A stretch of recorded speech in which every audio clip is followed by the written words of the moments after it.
काला साया। यूं तो बनारस घाट अपनी खूबसूरती के लिए बहुत प्रचलित है, पर घाट के किनारे कई राज लिए बैठे हैं।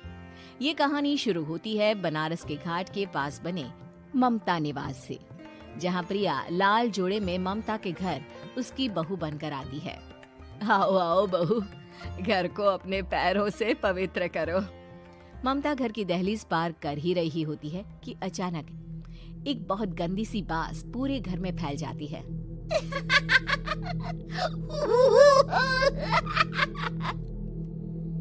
ये बदबू और ये आवाजें, ये कौन हंस रहा है माँ?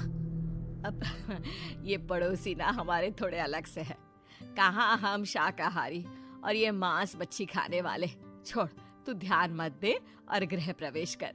और हाँ बहू, अपनी सास की एक बात हमेशा याद रखना, इन पड़ोसियों से तो कभी बात नहीं करेगी। अच्छे लोग नहीं है ये। अपनी सास की ये बात मानेगी ना बेटा? हाँ माँ, जो आपकी मर्जी, मैं उनसे बात नहीं करूंगी। अगले दिन प्रिया अपनी पहली रसोई बनाने रसोई घर में जाती है। ये छोकी बात तो नाक में जा रही है। एक काम करती हूँ, खिड़की खोल देती हूँ। प्रिया खिड़की खोलने जाती है। इतने जाले, लगता है इस खिड़की को कभी खोला ही नहीं गया। पर ऐसा क्यों? ओह, नॉन वेज की स्मेल आती होगी ना। 2 मिनट के लिए खोल लेती हूँ, फिर बंद कर दूंगी। प्रिया खिड़की खोलती है। खिड़की खोलते ही उसकी नजर सामने वाले घर की खिड़की पर पड़ती है, जहाँ एक लड़की खड़ी होती है।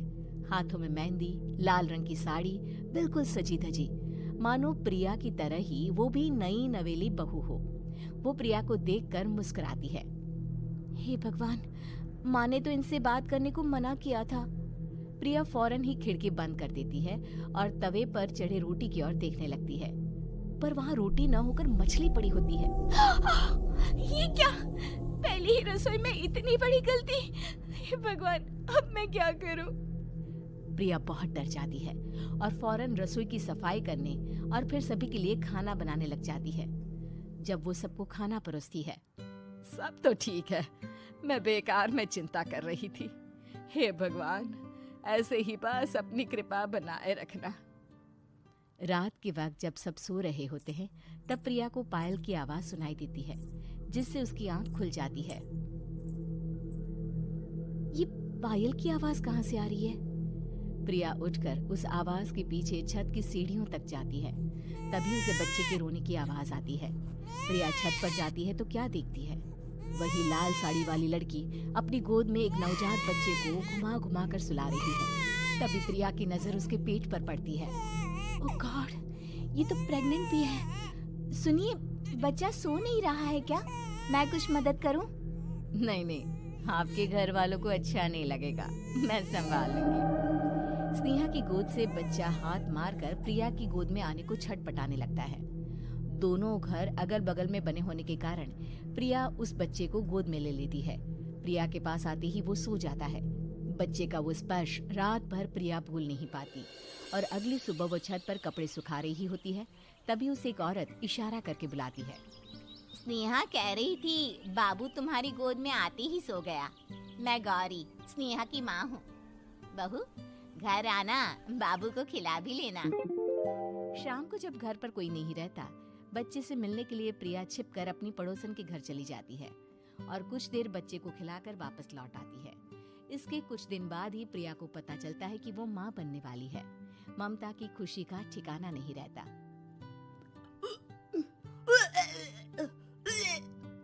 माँ जी, पता नहीं क्यों उल्टी आ रही है।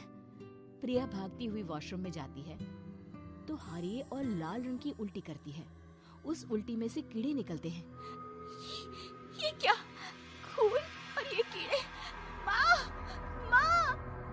प्रिया की आवाज सुनकर ममता दौड़ कर आती है, पर बेसिन में कुछ नहीं होता। प्रिया हक्की बक्की रह जाती है। ये सब क्या हो रहा है? प्रिया घबरा जाती है और अपने कमरे में जाकर सो जाती है। डर के कारण वो इतनी थक जाती है कि उसकी आंख लग जाती है। तब उसे ऐसा लगता है उसके पेट पर मानो कोई बैठा हुआ हो। कौन हो? प्रिया के पेट पर एक 5 महीने की बच्ची बैठी हुई थी, जो बुरी तरह जली हुई थी। माँ, तुम ही मुझे लाई ना अपने पेट में। मैं तुम्हारी माँ नहीं हूँ। कौन हो तुम? माँ, देखो मैं जल गई बुरी तरह से। 6 महीने पेट में रहने को भी मुझे नहीं मिला। सहला दो ना माँ। बचाओ, बचाओ, माँ! ममता दौड़कर कमरे में आती है। प्रिया की बातें सुनकर वो सब समझ जाती है। तू कहीं बगल वाले घर में तो नहीं जाकर आई ना बहू? मुझे माफ कर दो, मैं गई थी माँ। उस घर में सब मरे हुए हैं बहू। कई साल पहले स्नेहा उस घर में बहू बनकर आई थी। कुछ ही दिन में वो एक बच्चे को जन्म देने वाली थी। पूरा घर बच्चे के आने की खुशी में खोया था कि एक दिन अचानक उस घर में आग लग गई। सब बुरी तरह जलकर मर गए। गौरी आज भी दादी बनने का इंतजार कर रही है और इसीलिए स्नेहा ने अपना अजन्मा बच्चा तुम्हारी कोख में डाल दिया। ममता ये कह रही होती है कि पीछे से उसके पैरों को एक बच्चा पकड़ लेता है। दादी, दादी। माँ, स्नेहा की गोद में यही बच्चा था। ये बच्चा कौन है फिर? तेरी मौत है। तेरी भी दादी। जिस चीज का ममता को डर था वही हो गया। ममता निवास के ऊपर मौत ने चादर बिछा दी थी। प्रिया का पेट ऐसे बढ़ जाता है मानो 9 महीने का हो। 2 हाथ उसके पेट से बाहर निकलते हैं। बहू, संतोष को फोन कर, किसी पंडित जी को बुला बहू। प्रिया का पति भागता हुआ घर आता है। ये तो होना ही था माँ। तेरा पाप तेरे सामने आ गया तो तू सह नहीं पा रही है। स्नेहा घर में आग लगी नहीं थी, माँ ने लगाई थी, प्रॉपर्टी की लालच में।